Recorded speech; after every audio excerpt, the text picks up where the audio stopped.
Welcome to Freezer Milk Podcast. I'm your host, Bridget, along with my husband, Chris. Podcast where we talk about the comedic side and serious side of parenting, life, and relationships. We are boy parents. We have two boys, Enzo and Rhett, with about a 6-year age gap between the two.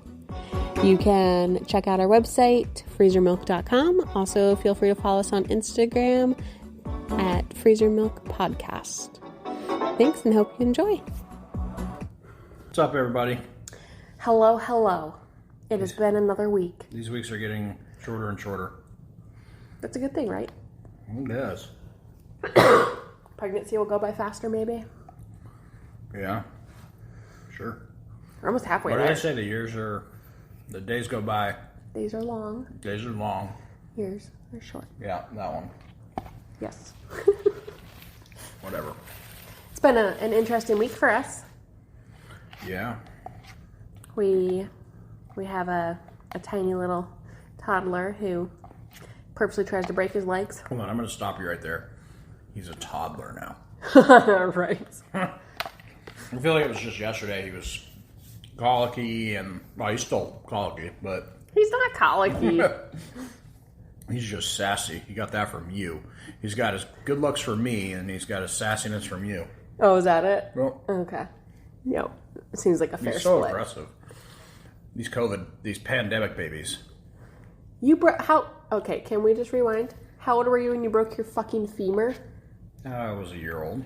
Femur, like the hardest bone to break in the human body. Mm-hmm. And how did you break it? Climbing out of my crib. And what does your mini-me do? The same thing. Climbs out of the crib. Doesn't climb out of the crib. Well, Yet. not yet. But what does he currently do?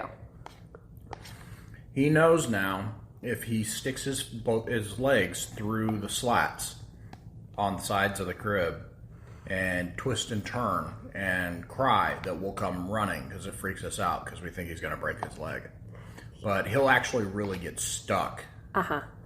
And then scream. And then scream. And it changes the pitch. It changes the pitch, and you know he's hurting. Yep.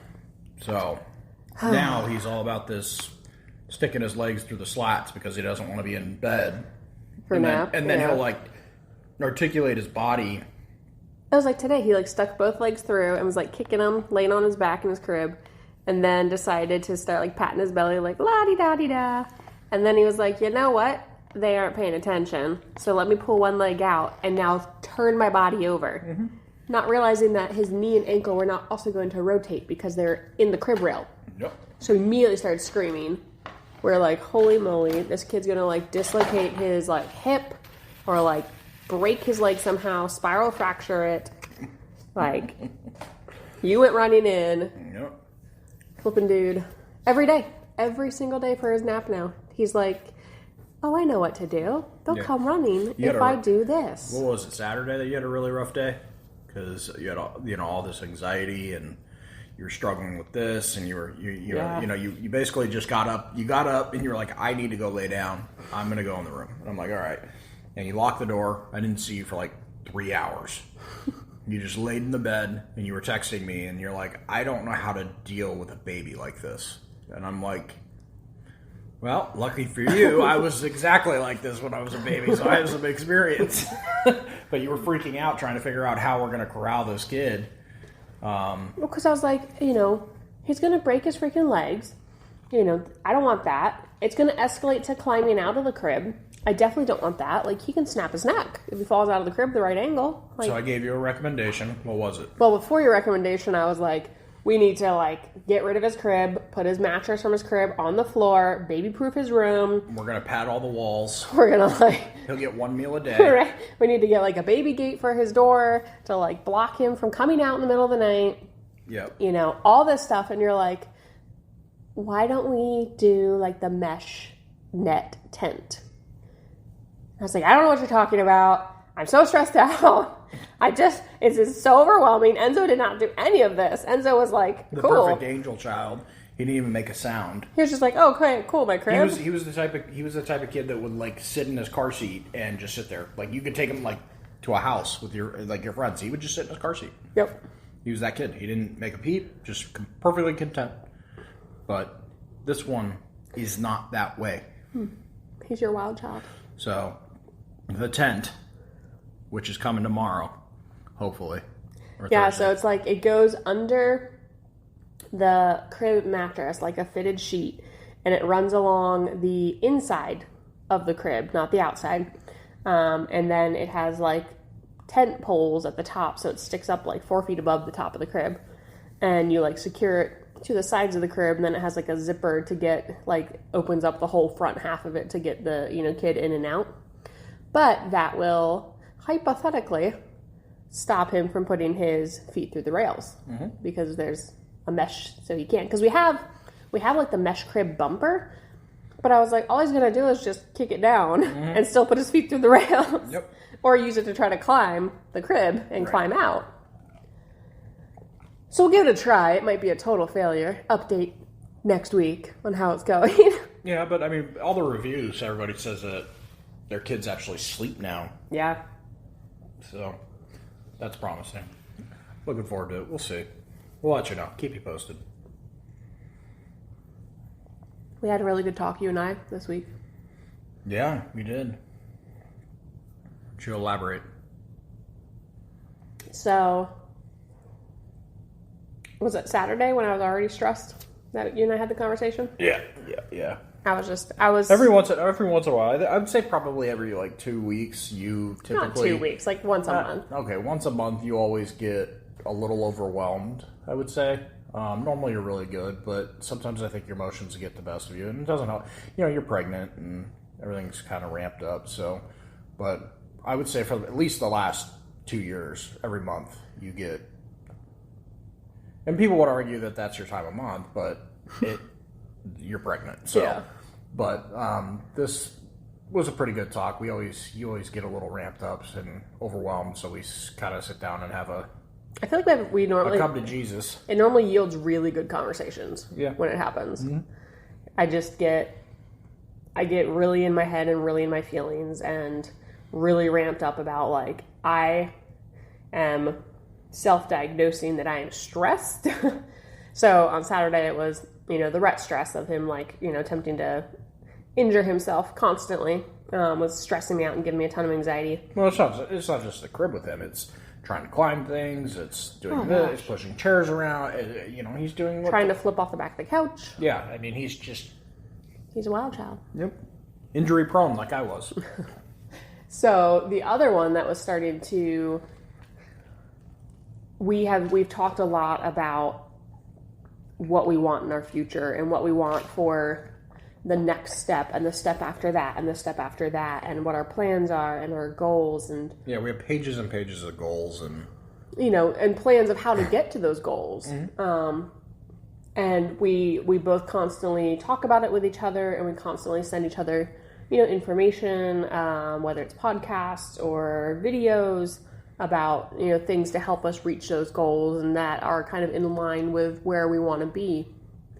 And I just hit a burnout. Like, work has burned me out the last 12 months, really bad. And it's very demanding with little reward coming from it. There's not, in my current position, there's just no passion there. There's no recognition for what you're doing, or it's just more with no additional compensation or anything really in that sense. So that's really burned me out in the last 12 months. And then the stress of Rhett right now has been burning me out a bit. And then I just realized that you're pregnant and you have another one coming? Yeah, like, I'm pregnant. We have another one on the way, and trying to get all of these hustles off the ground and get us moving forward into the next stage of our life and our next step in our plan. I was just like, I am completely overwhelmed and I'm completely burnt out, and I feel like we are just running through this season of life, and we aren't even stopping to, like, pause and take in what we've accomplished.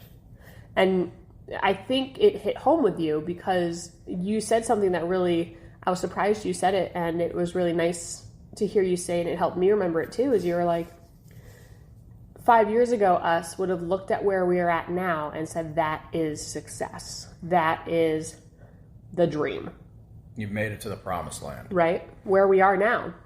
And yet you and I are so focused on where we want to be long term, and by the time we retire, and, you know, being able to do all these things, that we haven't sat and really looked around and said, like, look at what we've built. Like, we've done this. Because, again, when we first started out, we were in very different places. I mean, we, you know, you had your apartment. I was just getting out of some treatment, and, you know, when we hooked up, we had a single-bedroom apartment to the three of us. Yeah, you mean Enzo in a one-bedroom apartment.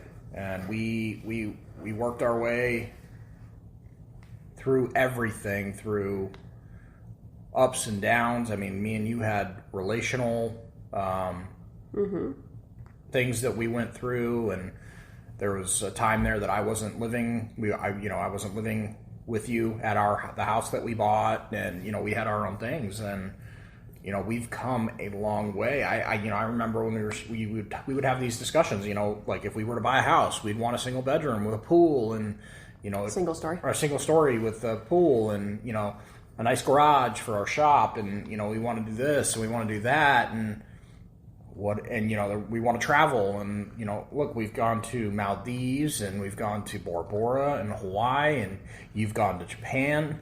And, you know, we have a single story, beautiful single story home that we've made our own. With a nice garage that has a workshop, and we're building a pool. And, you know, I think that it's hard because when you live in it and you already have it, you always want more.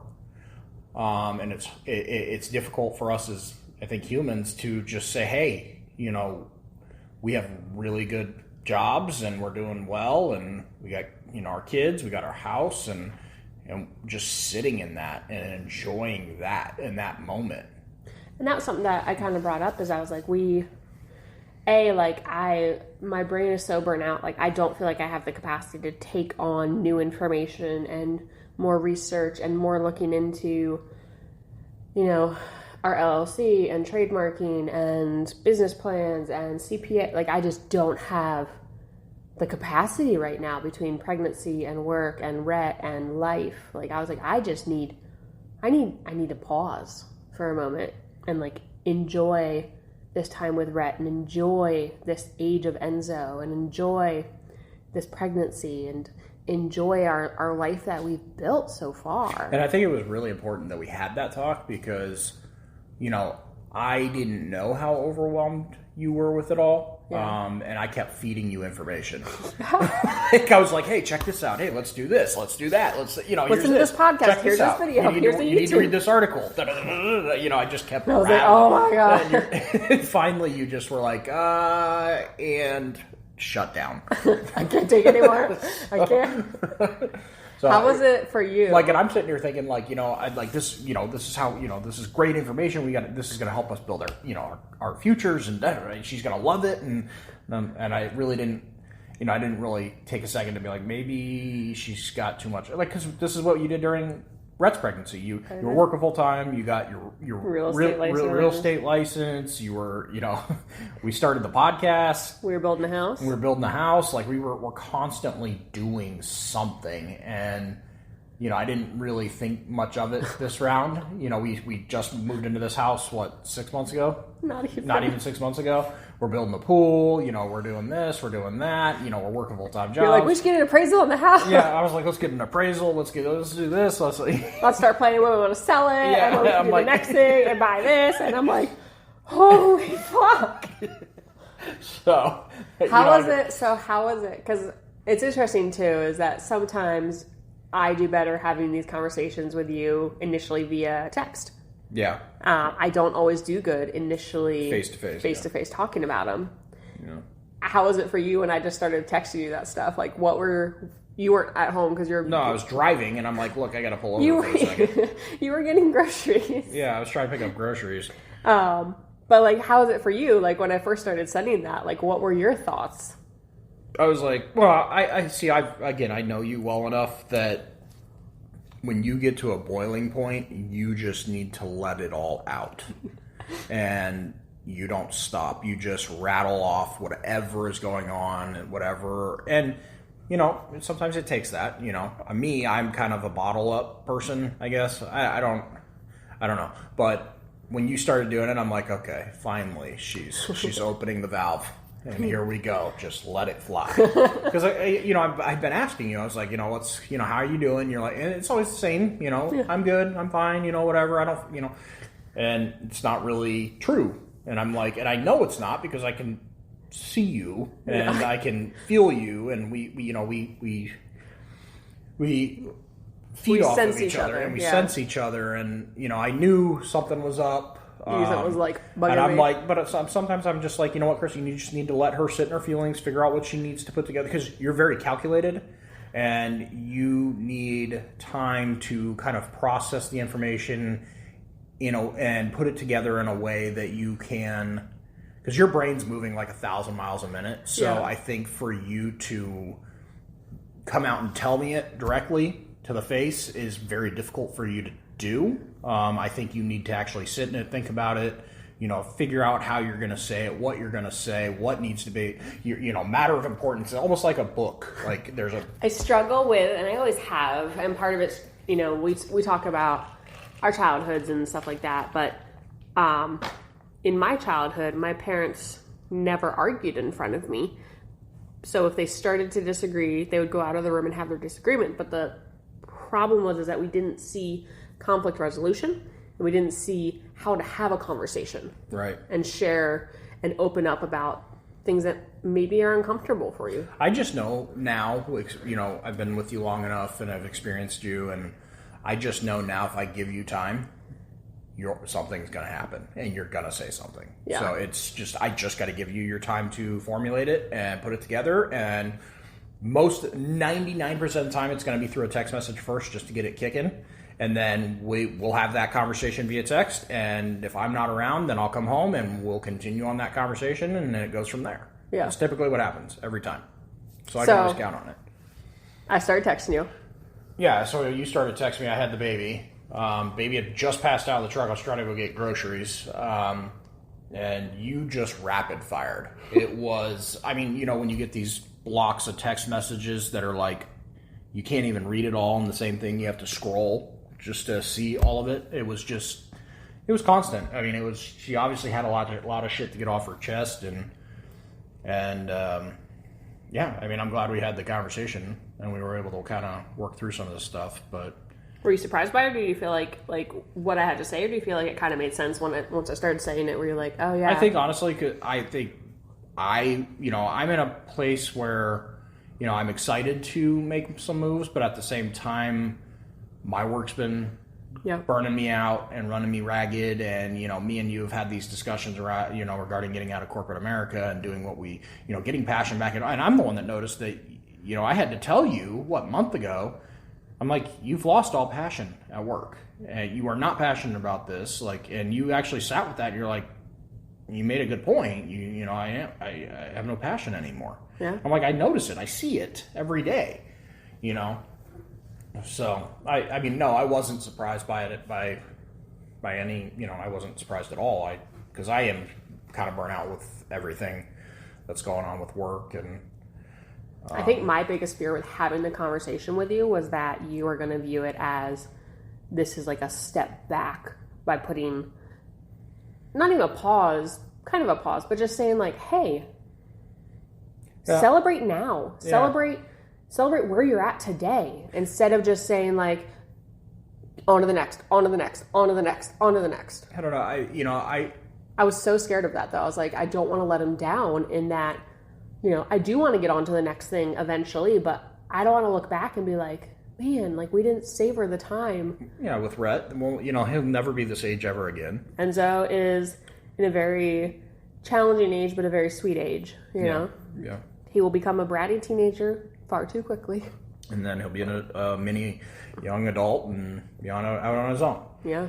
But, yeah, I know, we have a plan, we have goals. I think that's important. There's little things that we can do here and there, but I don't think we need to be full steam, especially while trying to raise a toddler, a 7-year-old, and now a newborn that's going to be here around Christmas. Yeah. So, There's things obviously that I will continue to do to train myself and keep myself sharp and research. And you're a researcher too, so you do some research and take some of the pressure off both of us. Yeah, I think it's when we had a conversation about a couple months back, we put timelines on everything, and I think that caused a lot of pressure. Yeah. And it's good to have like timelines and dates and goals of like, hey, within the next 10 years, I want to have this accomplished, or within the next 5 years, I want to have this accomplished. But at the same time, it does put a whole different amount of pressure on you to get that done. And then as you see the days go by and you're not there, you're like, oh God. Well, every day I need to be hustling. Yeah, and you just get, anybody that's raising babies understands that you're exhausted. You're just, and you're working a full-time, we both work full-time jobs, way over full-time jobs. 50, 60 hours a week, and, and then we have babies and, kids, and it's a lot. We got a lot of things going on, so. No, I wasn't surprised by it in the least. That's good. But anyway. I'm excited to celebrate the now and be in the now. We also talked about doing like a weekly family meeting with each other. Not really with Enzo and Rhett, but with each other to just kind of talk about, hey, like, how do we feel? What do we want to focus on this week to enjoy the now? And I think we need to start bringing Enzo into it. Yeah. He's getting old enough to a point, like, he doesn't need to be, I guess, as involved with.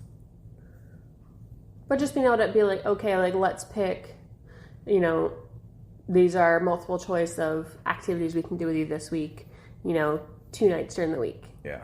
Let's pick 2 and we'll mark them off, and 2 nights of this week we're going to do that. Or instead of him having the not the anticipation, but the just uncertainty. I want to say that because every night he thinks that we're going to be doing something. Yeah. And it doesn't necessarily shake out like that. And then he's really disappointed. And then he gets disappointed, and I'm like, I think we need to kind of he needs that structure, and I think we need to set that schedule with him. Yeah. Hey, Tuesday, Thursday, we can do this, and this, or this, pick one of these things, we'll do that kind of thing. So, yeah.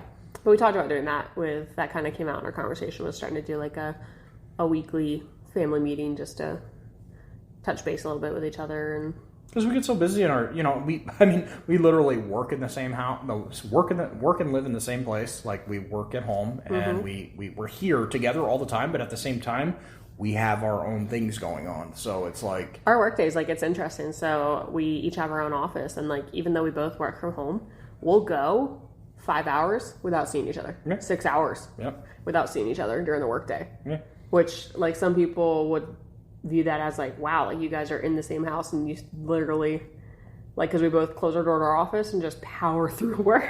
Yep. Yeah, and we're always on phone calls, on Zooms, and whatever. So, again, and we've done some exciting things regarding this new baby this week. We got our birth photographer booked, which I'm super excited about. Yeah, I had a conversation with my mom today, and she was asking, are you guys going to do a hospital birth, or are you guys going to do, are we going to go with the midwifery? And I said, yeah, we're going to do an at-home birth. And my mom's like, an at-home birth? And I'm like, yeah. And she's like, can I be there? And I'm like, that's a question Bridget will have to answer for you. You took a total fucking cop-out. And what did she say in response? Because she already knew. What did she say? You told me she was like, oh, well, maybe I won't be there then. Oh, yeah. I was like, yeah, she already knew if she had to talk to you about it, she wouldn't ask. So she's like, no, actually, I'll sideline it. And I'm like, okay. She knew. Bridget's never going to. It wasn't a cop-out. It was, I knew that if I said that she wouldn't ask. You could have just said no. So. No, it's a space just for us and our birth photographer. Yep. And our doula. Yep. We think we have our doula locked down. We've asked someone. They've accepted. Mm-hmm. So as long as the schedules align, of course, it's going to be around Christmas. So who knows? Stress. It'll be a Christmas baby. Then the birth photographer might not be there. Right. She'll be there in the afternoon. Yeah. But it's still exciting because those are like things that we just wanted to get checked off the list, and you have to book them so early. So why is it that you felt you wanted to do an at-home birth this time around? So your third pregnancy, the delivery time is like a total wild card. So it could be a very short labor, or it could be a 18-hour labor. Like it's just a wild card. Your first birth is normally long. Your second birth is normally much faster, and then the third's a wild card. But Rhett's birth was very fast. Yeah. So in the event that this birth runs along that same vein of being quick, Rhett's birth was 3 hours and 24 minutes from start to finish. Yep. From first contraction to delivery. Mm-hmm. And an hour and a half of it you did here at the house. Yeah, and then an hour and a half you went to the. It was half an hour drive. No, that's right. So then you had an hour. It wasn't even. We were at the birth center. We got there at like 6:05, and he was born at 6:54. Yeah, it wasn't even an hour at the birth center. Yeah. And then we had 3.5, 4 hours while they could monitor you, and then they sent us back in. Yep. We were at home the same night. We were home by 11 p.m. Yeah, I worked a full work day that day. Yeah. Oh, it was ridiculous. We flew through it, and we felt rushed, I think. Yeah. I think doing it here. We talked about, doing it here, I feel like it will feel hopefully less rushed, even if it is quick, which I don't know that it'll be as quick as Rhett was. But even if it is, we don't have to go anywhere. No. We're here. Nope. We clean up. Yep. They come here. They are here for the birth. They hang out for a couple hours post-birth, and then they leave and come back the next day. Yep. And check in on us again. And we don't have to go anywhere. We don't have to pack up in the car. We don't have to drive while laboring. Yeah. So I think that was a big reason of wanting to look at a home birth this time around, was just kind of going into that, living in the now, being more intentional with this birth and being a little bit more intentional about what our wants are for our birth space. Yeah. Being able to be more comfortable and feel like it's going to be a whole different thing, man. Luckily I haven't gotten used to getting any sleep. Although Rhett's I want to say in the last 30 days he's gotten a lot better about sleeping, other than naps. He doesn't do naps anymore, apparently. Afternoon naps. He doesn't do afternoon naps anymore. He only does one nap in the morning, and it's hit or miss. Yeah. But overnight sleep is 1 to 2 times a night, but you sleep through some of them. I sleep through it all. Yeah. But I'm getting better, more sleep. So that's promising. But now we're gonna have the rude awakening of getting up 6 times a night. But I think we're a lot better off now, because a lot of the reasons why we had struggled with Rhett was because he had a dairy issue, and we didn't know, and he was in pain, and now you've cut dairy completely out of your this diet. baby will have a different sensitivity. Yeah, it'll be something else. It'll be like grains. Ridiculous. Now we got him running around here with apples, and he's him. He's a huge part of our family. He's a huge character, and he's got but I mean, our house has turned into a giant cage, basically. Oh gosh, we're like Babygate City now. We've ordered 2 or 3 more baby gates. Yeah, because this kid now opens doors, which is terrifying. Yes. He wants to be where Dad is all the time, and I work in the shop with tools, and I work out in the backyard, or I work in the front yard, and he wants to be with me doing what Dad's doing all the time. He is drawn to pain for some reason. He likes to run into cabinets. He likes to run into the corners of drawers. He likes to get corner of a chair. Corner of chairs. When you name it, he likes to do it. He likes to hide in cabinets. So now we have baby gates at every opening. Yes. He used to be fine about it, but in the mornings, you normally let me sleep a little bit more, and you'll get up with a baby and do the morning routine and stuff like that, and I'll get maybe an extra hour of sleep. But his thing is that if you went to go to the restroom, he would bolt to our bedroom door, open the door, and come running in and wake me up. Mm-hmm. But the problem is we have a bathroom in there, we have stuff that's not necessarily baby proofed at 5:30 in the morning. Yeah. So it became, you'd have to try to remember to, lock our bedroom door when you would leave. Which I forget all the time. Yeah. When you would leave in the morning. And so eventually we were we just need to get a baby gate, because our bedroom has, a little tiny hallway. Foyer before you get to the door for the bedroom. So, we'll just baby gate that section off with, a a baby gate that's a walk-through, which is what we have in one area of the house. And they're much more expensive than the regular, like, tension, just barricade. But he knocks those over. And we don't want to have to worry about us trying to, like, especially as I get more pregnant, trying to, like, step over one of those. Yeah. And try to maintain balance. And I'm already clumsy. Yeah. So we will be baby gate city. We'll be gating off the pantry and the garage area, gating off our bedroom.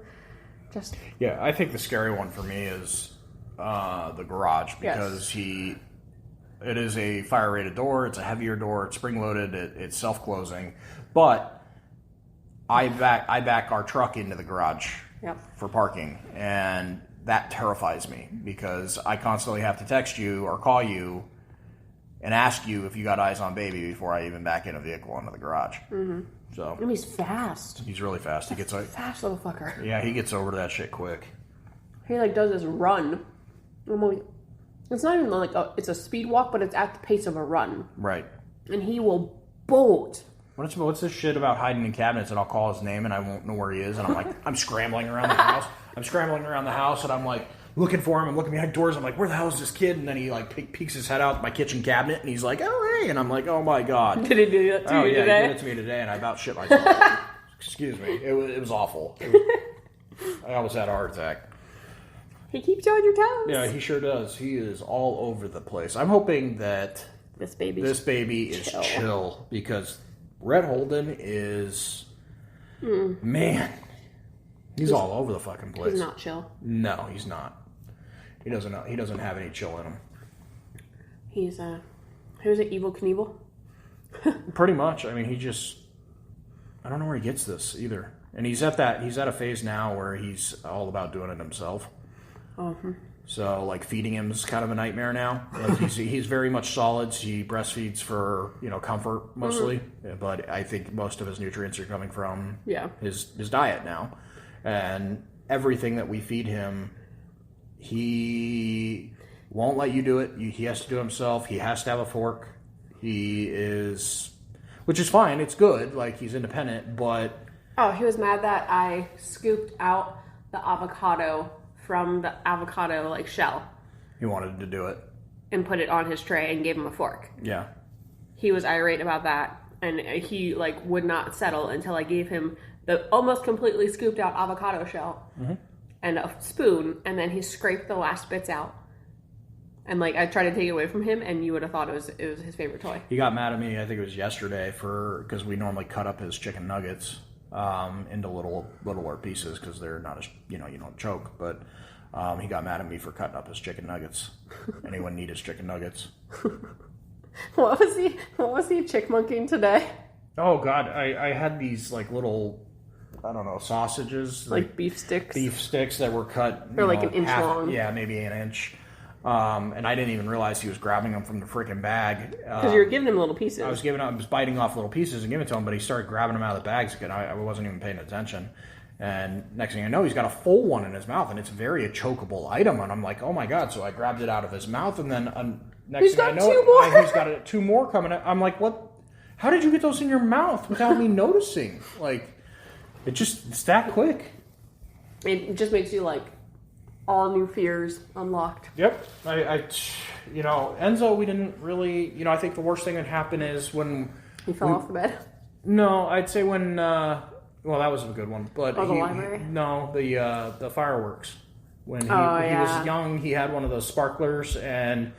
He was holding it, and it sparkled, did its thing, and he dropped it on the ground. Or no, he loosened his grip. He loosened his grip, and it slid through his hand, and it burned his hand. Yeah, he got second-degree burns on his hand. But I mean, other than that, like even to today, he doesn't jump on his bed. He doesn't climb on chairs. He is just very much, hey, I'm gonna do buy the book, and that's it. I'm not testing fate, So he's a very. Red Holden is not like that at all. He just... Like, Enzo was the kid, like, we would helicopter hard at playgrounds when he was, like, 3 years old. Yeah. Because U.S. playgrounds, if you see playgrounds in Europe, they're very safe. U.S. playgrounds are like, oh, we're going to be 10 feet off the ground and have just openings all along the sides. Yep. So hope your kid doesn't fall. Like, terrifying. And so we used to like helicopter constantly with Enzo going back and forth, like following him as he was on the playground on the ground. So if he did fall through one of these openings, like we could attempt to grab him. Rhett's going to be the kid that's like, I'm jumping. Right? He's going to go for it and hope that he survives it, I guess. Like, he's the kid where I'm like, yeah, we're not going to take you to playgrounds for a while until you learn to chill out a little bit. Because right now you just be like, just Mr. Danger. Well, we'll keep you posted on our tent for our crib. I'll know if that works out. Hopefully it does. Otherwise, we're going to have to get rid of the crib. Oh, I hope not. Well, we're going to wrap it up. Appreciate you guys listening. Thanks so much. We'll talk to you next week. Have a good one.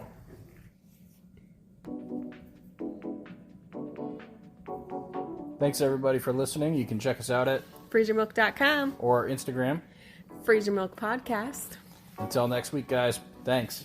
Don't forget, parenting is a trip. We are all here on the journey with you together. Thanks so much for listening.